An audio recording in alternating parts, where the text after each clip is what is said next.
প্ৰিয় শিক্ষাৰ্থীসকল, কৃষ্ণকান্ত সন্দিকৈ ৰাজ্যিক মুক্ত বিশ্ববিদ্যালয়ৰ বিদ্যায়তনিক দৃশ্য শ্ৰাব্য অনুষ্ঠানটিলৈ আপোনালোকক স্বাগতম জনাইছো। স্বয়ং প্ৰভা DTH চেনেল 20ৰ যোগেদি শিক্ষাৰ্থীসকলৰ অধ্যয়ন কাৰ্য অধিক মনোগ্ৰাহী আৰু ফলপ্ৰসূ হোৱালৈ লক্ষ্য ৰাখি বিভিন্ন বিষয় সামৰি আমাৰ এই বিদ্যায়তনিক অনুষ্ঠানটি সজোৱা হৈছে। আহকচোন প্ৰিয় দৰ্শকসকল, আমাৰ আজিৰ খণ্ডটিৰ মাজলৈ আগবাঢ়ো।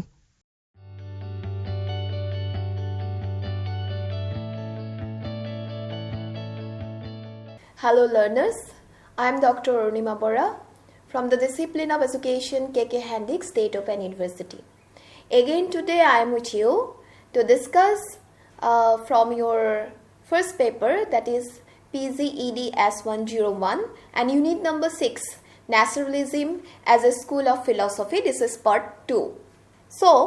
in the part 1 we have already learned about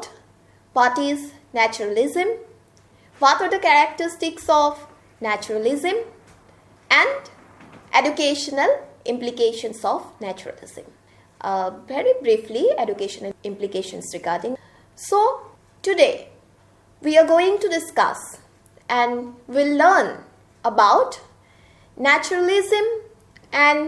aim of education, naturalism and curriculum, naturalism and method of teaching.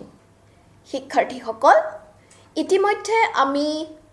দাৰ্শনিক যি ভাৱধাৰা শিক্ষা জগতত, সেই দাৰ্শনিক ভাৱধাৰাৰ যি আমি আলোচনা কৰিছিলোঁ প্ৰকৃতিবাদী দাৰ্শনিক ভাৱধাৰাৰ বিষয়ে, আমি আগৰ আলোচনাত, that was in part 1, প্ৰথম খণ্ডত আমি আলোচনা কৰিছিলোঁ যে সেই প্ৰকৃতিবাদী ভাৱধাৰানো কি, দাৰ্শনিক ভাৱধাৰানো কি, সেই প্ৰকৃতিবাদী দাৰ্শনিক ভাৱধাৰাৰ বৈশিষ্ট্যসমূহনো কি কি, আৰু অতি চমুকৈ আমি অলপ জানিছিলোঁ যে প্ৰকৃতিবাদী ভাৱধাৰাৰ যি দাৰ্শনিক গুৰুত্বতা শিক্ষাৰ ক্ষেত্ৰত, সেই গুৰুত্বতা কেনেকৈ আহিছিল, কোনে আনিছিল, সেইখিনি আমি জানিলোঁ ইতিমধ্যে। আজি আমি এই আলোচনাত কি শিকিম যে naturalism and aims of education. Orthat, there are different aspects of education. These are aims, these are curriculum, these are method of teachings and many more. Je শিক্ষাৰ যি অংশসমূহ, গুৰুত্বপূৰ্ণ বিষয়সমূহ, সেয়া হৈছে শিক্ষাৰ লক্ষ্য, তাৰ পাছতে পাঠ্যক্ৰম, তাৰ পাছতে শিক্ষক বা শিক্ষণ প্ৰক্ৰিয়া, এই বিভিন্ন ধৰণৰ আমাৰ কি আছে বিষয়সমূহ আছে শিক্ষাৰ লগত জড়িত। সেয়ে প্ৰত্যেকটো বিষয়ত বেলেগ বেলেগকৈ, প্ৰত্যেকটো আমাৰ প্ৰাচ্য বা পাশ্চাত্য, আমাৰ ভাৰতীয় বা বিদেশৰ যোনখিনি ফিলচফিকেল থট, দাৰ্শনিক ভাৱধাৰা, সেই দাৰ্শনিক ভাৱধাৰাখিনিয়ে যথেষ্ট পৰিমাণে from the ancient period, ঐতিহাসিক প্ৰাক ঐতিহাসিক কালৰ পিছৰ পৰাই আমাৰ কি কৰিছে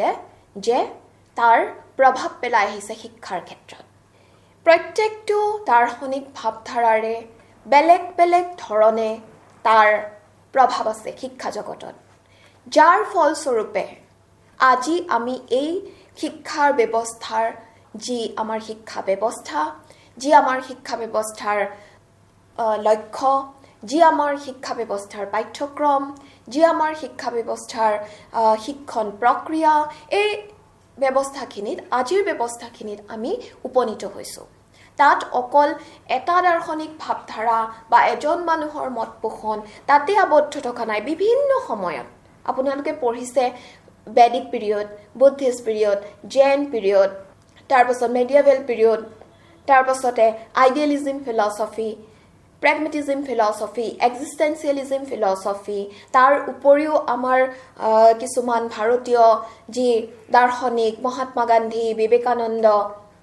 এই সকলে আমাৰ এই শিক্ষা ব্যৱস্থাটোৰ ওপৰত তেওঁলোকৰ যি দাৰ্শনিক ভাৱধাৰা তাৰ ওপৰত ভিত্তি কৰি বিভিন্ন মতামত আগবঢ়াইছে, যাৰ যোগেদি আমি আজিৰ শিক্ষা ব্যৱস্থা পাইছোঁ। From the ancient period, from the Vedic educational period, in the different stages, and different philosophy like idealistic philosophy, existentialism philosophy, and including naturalism philosophy, then some Indian philosopher, Vivekananda, Aurobindo, then Mahatma Gandhi, Rabindranath Tagore, different philosophers have contributed to develop the education system from time to time that are related with the sociological scenario also. So different philosophical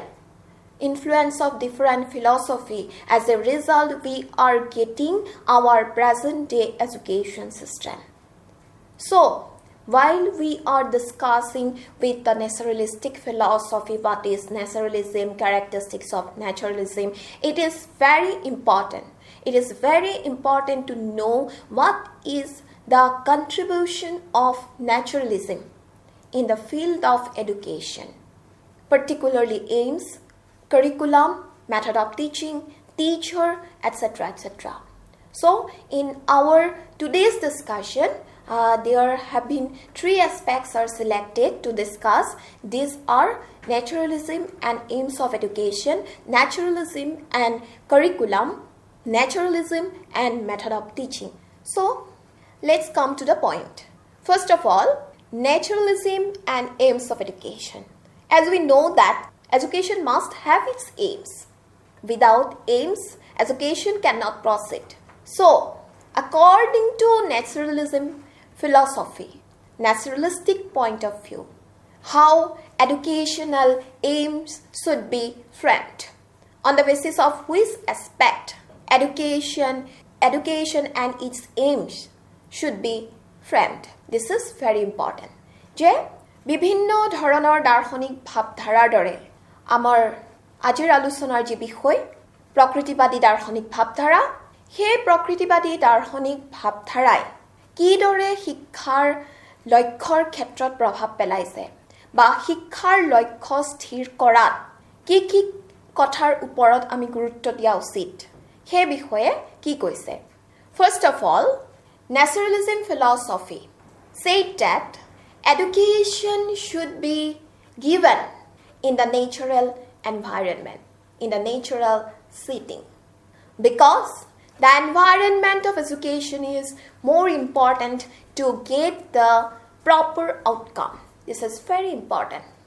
According to naturalism, no any artificial environment should be provided to the child while giving education. So, according to naturalism, but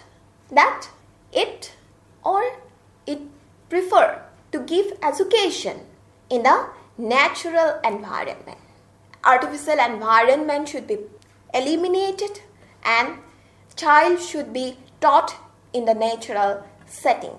so that they can get the direct experience from the nature. Here we can give the quotation of Rousseau that everything is good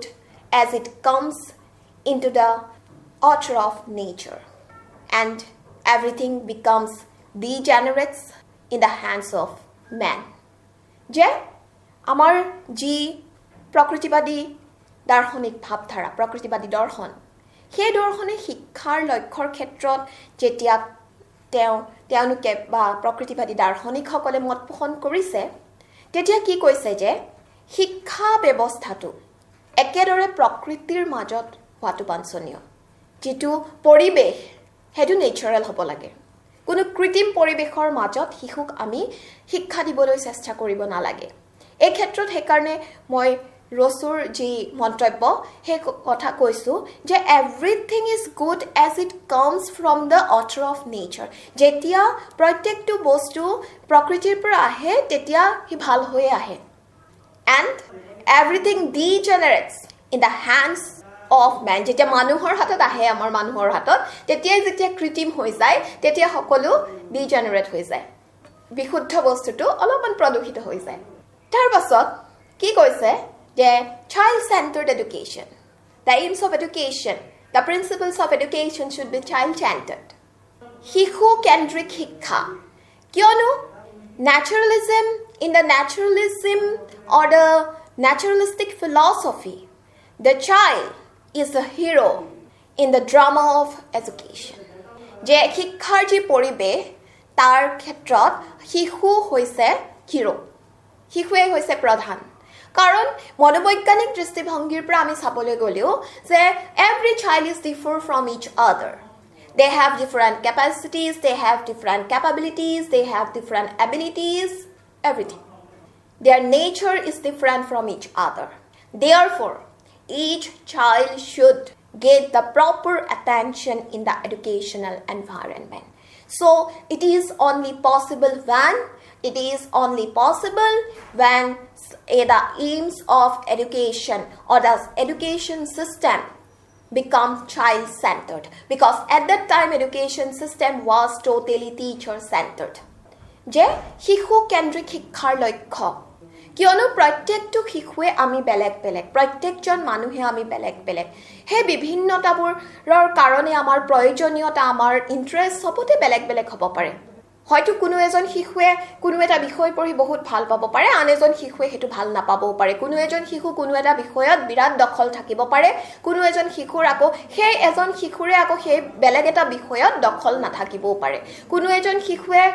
mathematics খুব ভাল পাই কৰিব পাৰে, সেই শিশুটোৱে অসমীয়া ভাল নাপাবও পাৰে, পঢ়িব নোৱাৰিবও পাৰে। ঠিক সেই ধৰণে বেলেগ বেলেগ শিশুৰ ক্ষেত্ৰত এই ধৰণে বেলেগ বেলেগ বিভিন্নতাবোৰ আহে। সেইকাৰণে আমি যদি শিক্ষা ব্যৱস্থাটো যদি শিশু কেন্দ্ৰিক নকৰোঁ, অকল আমাৰ শিক্ষক কেন্দ্ৰিক কৰি শিক্ষকসকলৰ মতে আমি চলাই নিওঁ, তেতিয়াহ'লে আমি ভাল ফল আশা কৰিব নোৱাৰিম।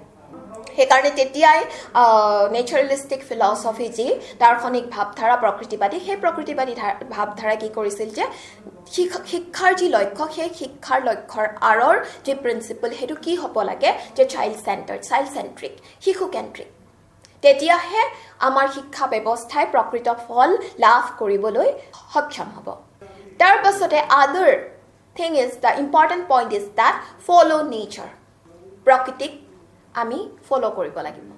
কেনেকৈ যে in the naturalism efforts are made to develop the personality of the child in order to make him a natural man. আমি এজন প্ৰকৃত মানুহ, প্ৰকৃতিৰ মানুহ হিচাপে গঢ়ি তুলিবৰ কাৰণে আমি কিদৰে সেই শিশুটোৰ বা মানুহ এজনৰ আমি ব্যক্তিত্ব গঢ়ি তুলিম, তাৰ কাৰণে আমি সেই প্ৰকৃতিৰ বিৰুদ্ধে গ'লে নহ'ব, প্ৰকৃতিৰ মতেই তেওঁলোকক শিক্ষা দিব লাগিব।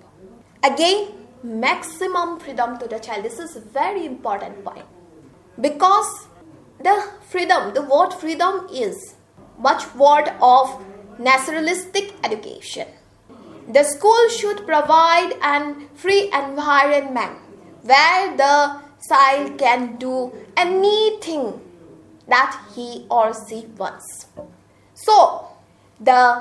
aims of education should be to create a complete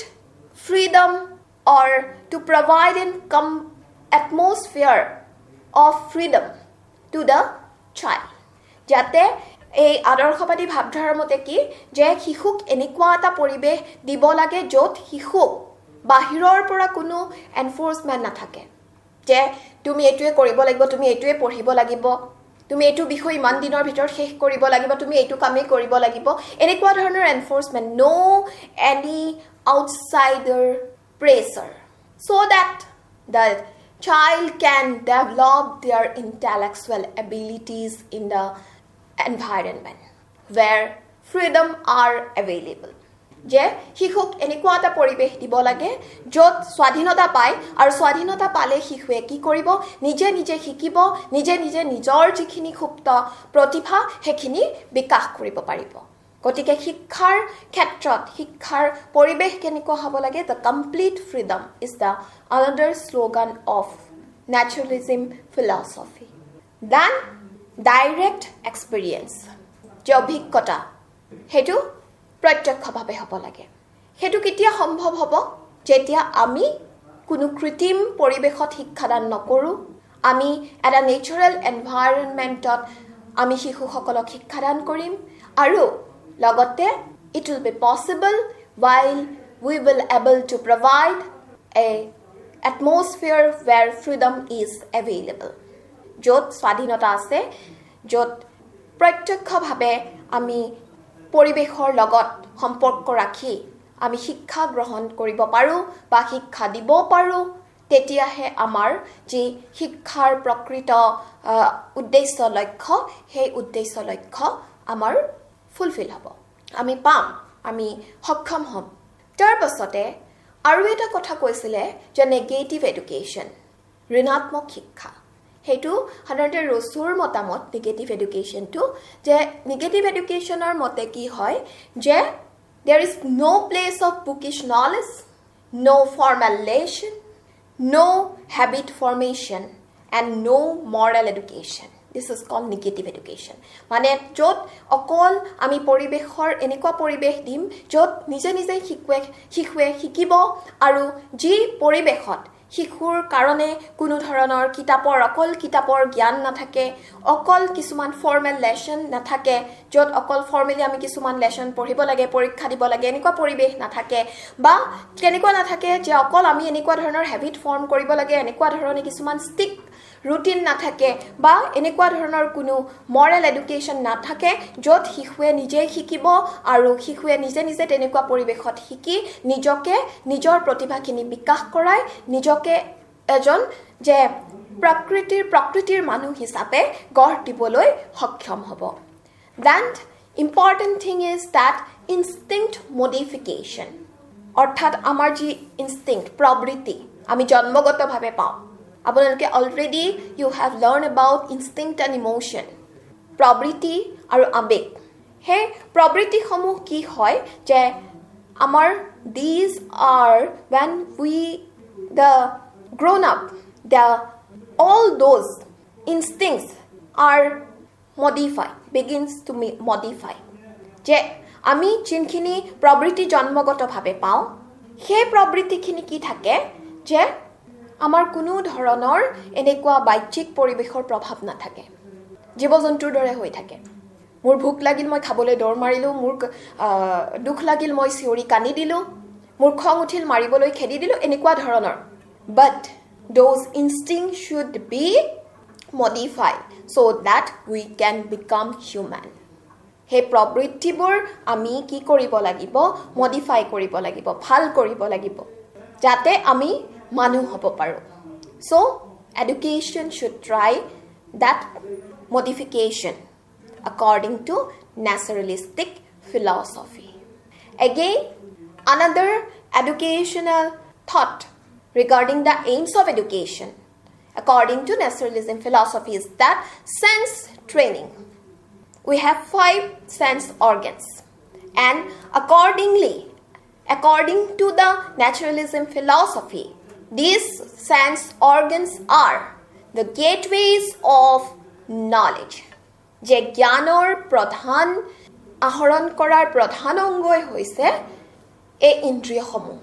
এই ইন্দ্ৰিয়সমূহৰ যোগেদি আমি প্ৰকৃত জ্ঞান আহৰণ কৰিব পাৰো that's why these are called gateways of knowledge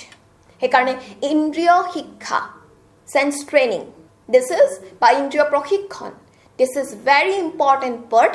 in the naturalism or naturalistic educational thought again we will proceed about naturalism and curriculum so what do you mean by curriculum curriculum means mainly the word curriculum has been derived from the word courier it means the race course the way the path so about curriculum but we can say the curriculum is the way or curriculum is the path through which education can proceed to fulfill its aims and objectives যে পাঠ্যক্ৰমটো হৈছে এটা পথ যাৰ ওপৰত গতি কৰি শিক্ষাই কি কৰিব পাৰে লক্ষ্য উদ্দেশ্যত উপনীত হ'ব পাৰে সেই কাৰণে যি শিক্ষাৰ লক্ষ্যসমূহ আমি পালো যে শিক্ষাৰ লক্ষ্য আহৰণৰ কথাত কি ক্ষেত্ৰত গুৰুত্ব দিব লাগে আৰু ultimately we can say that according to naturalism philosophy the aims of education should be self preservation than self realization যে নিজকে সুৰক্ষিত কৰি লৈ যোৱাটো মানুহ হিচাপে প্ৰকৃতিৰ মাজত প্ৰাকৃতিক ধৰণে হেতু ইম্পৰ্টেন্ট হে লক্ষ্যত উপনীত হ'বৰ কাৰণে আমি কেনেকুৱা ধৰণৰ পাঠ্যক্ৰম আমাক লাগিব what type of curriculum we need according to naturalism in every child is expected to learn directly from the nature and through his personal experience according to naturalism. So, self-preservation is given more importance in the naturalistic philosophical thought or naturalistic educational thought. So, to fulfill those aims and objectives of education, naturalism has prescribed some subjects. First of all, for direct self-preservation, physical education, hygiene, physiology, etc. are prescribed by naturalism. যে আমি নিজক সুৰক্ষিত কৰি লৈ যোৱাটো আমাৰ যে প্ৰাকৃতিক দাৰ্শনিক ভাৱধাৰা সেই ভাৱধাৰাৰ লক্ষ্য সেইকাৰণে প্ৰথমতে কৈছে যে সেলফ প্ৰিজাৰ্ভেশ্যনৰ কাৰণে আত্মসুৰক্ষাৰ কাৰণে আমি কি শিকিব লাগিব ফিজিক্যাল এডুকেশ্যন আমাক লাগিব দৈহিক শিক্ষা আমাক লাগিব হাইজিন লাগিব physiology লাগিব again for economic efficiency is also important from the practical point of view also so naturalism philosophy has given importance on economic efficiency and by giving importance of economic efficiency naturalism has prescribed agriculture crafts industrial arts physical and biological sciences যে আমাক আমি economic ক্ষেত্ৰত আমি কি হ'ব লাগিব সুৰক্ষিত হ'ব লাগিব সেই কাৰণে তাৰ ওপৰত গুৰুত্ব ৰাখি এখিনি প্ৰশিক্ষণ দিবৰ কাৰণে আমাক যে প্ৰাকৃতিক আমাৰ দাৰ্শনিক ভাৱধাৰা সেই ভাৱধাৰাই কৈছে যে এগ্ৰিকালচাৰ আমাক লাগিব ক্ৰাফটছ এডুকেশ্যন লাগিব ইণ্ডাষ্ট্ৰিয়েল আৰ্টছ আমাক লাগিব physical biological sciences this are very important then family life not only academic life not only career is important family life is also very important for us to make a balance between family and professional life it is very important present day also it is very important for us so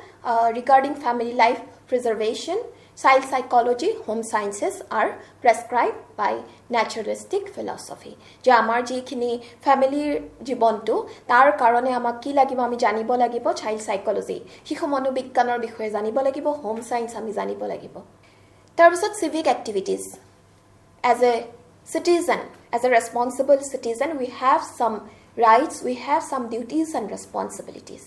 to perform those duties and responsibilities in a smooth running way we should know history we should know economics we should know sociology we should know about political science so naturalism has prescribed such type of subject as a curriculum then enjoyment of leisure যে আজৰি সময় আমি কেনেকৈ অতিবাহিত কৰিম তাৰ কাৰণেও প্ৰকৃতিবাদী গুৰুত্ব দিছিল আৰু তাৰ কাৰণে কি কৰিছে যে literature art music dance drawing painting these subjects are also included in the curriculum then again the another important aspects of naturalism is what the method of teaching শিক্ষাৰ প্ৰক্ৰিয়া so the different methods has been prescribed by naturalism in the field of education first of all that heuristic method it means to discover or find out the child should be provided a complete environment where freedom is available and at that environment the child should be provided also some problems and he should be given some opportunities to find out for the solution of those problems যে যেহেতু আমি প্ৰাকৃতিক পৰিবেশত শিশু এটাক আমি শিক্ষা দিবলৈ চেষ্টা কৰিম গতিকে নিজে নিজে তাক যি আমাৰ সমস্যা তাৰ সমস্যাসমূহৰ সমাধান বাছি উলিয়াবৰ কাৰণে শিক্ষা ব্যৱস্থাত হিউৰিষ্টিক মেথড হেতু থাকিব লাগিব then learning by direct experience or learning by doing যেতিয়া আমি কাম এটা কৰো practically তেতিয়া আমি বেছিকৈ শিকো so theoretical part is little bit avoided in the naturalistic philosophy or naturalistic educational philosophy. So, regarding the learning by direct experience, naturalism has stated that give your scholar no verbal lesson. He should be taught by experience only. যে কোনো যি ধৰণে আমি verbal lesson আমাৰ যেটো শিক্ষা ব্যৱস্থাত চলি আছে যে শিক্ষক আহিলে আমাৰ এটা লেসন লৈ পেলাই হেতু আপোনালোকৰ শিক্ষাৰ্থীৰ আগত যিখিনি ডিসকাস কৰিলে কথা কৈ গল তাৰ পৰা আমি যিমান শিকো কিন্তু ডাইৰেক্ট এক্সপেৰিয়েন্স প্ৰ্যাকটিক্যালি যদি আমি কিবা এটা কাম কৰো তাৰ পৰা আমি বেছি উপকৃত হওঁ বেছি আমাৰ মনত থাকে and again playway method আমাৰ খেলাধুলাৰ জৰিয়তে শিক্ষা this is very important for the childhood period and play because play helps the child to express them fully কাৰণ আমাৰ খেলাধুলাই কি কৰে from the psychological point of view also it helps the children to express themselves যে শিশুৰ যিখিনি সুপ্ত হৈ থকা প্ৰতিভা হেখিনি জগাই তুলে খেলাধুলাই আৰু the play is the instinct nature of the child আমি জন্মগত ভাবে আমি হেতু নেচাৰ পাইছো আমাৰ খেলি ভাল লাগে খেলাধুলা কৰি ভাল লাগে আৰু শিশু অৱস্থাত হেতু আমাৰ আৰু interest we are interested regarding that হেতু কাৰণে প্ৰথম যেতিয়া শিক্ষা দিবলৈ যোৱা হয় আজিকালি আমাৰ শিক্ষা ব্যৱস্থাত আপোনালোকে দেখিছে মন্টেছৰী স্কুল হক ফ্ৰাবেলাৰ কিণ্ডাৰগাৰ্টেন স্কুল হক it gives importance on playway method it is very important to motivate the child for the educational life than self government means the student should be made self governed and self ruled it means students should be provided the complete freedom in the educational environment so that they can learn by themselves. Generally, in this education system or in such method of teaching, the style plays the primary role and the teacher plays the secondary role. যে এই শিক্ষাৰ ক্ষেত্ৰত যে শিশুৱে প্ৰধান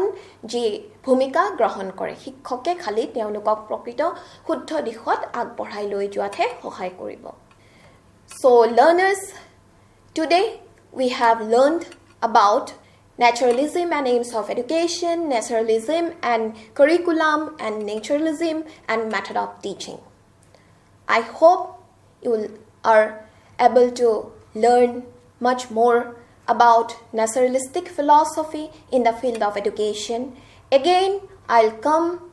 to discuss with you the remaining part of this particular unit. So, thank you. ইমান সময় আমি স্বয়ং প্ৰভা DTH চেনেল 20 যোগে সম্প্ৰচাৰিত কৃষ্ণকান্ত সন্দিকৈ ৰাজ্যিক মুক্ত বিশ্ববিদ্যালয়ৰ বিদ্যায়তনিক অনুষ্ঠানটিৰ আজিৰ খণ্ডটি উপভোগ কৰিলো এই বিদ্যায়তনিক অনুষ্ঠানটিৰ জৰিয়তে শিক্ষাৰ্থীসকল নিশ্চয়কৈ ভালেখিনি উপকৃত হৈছে পুনৰ আন এটি বিষয় লৈ আমি আপোনালোকৰ মাজলৈ আহিম নমস্কাৰ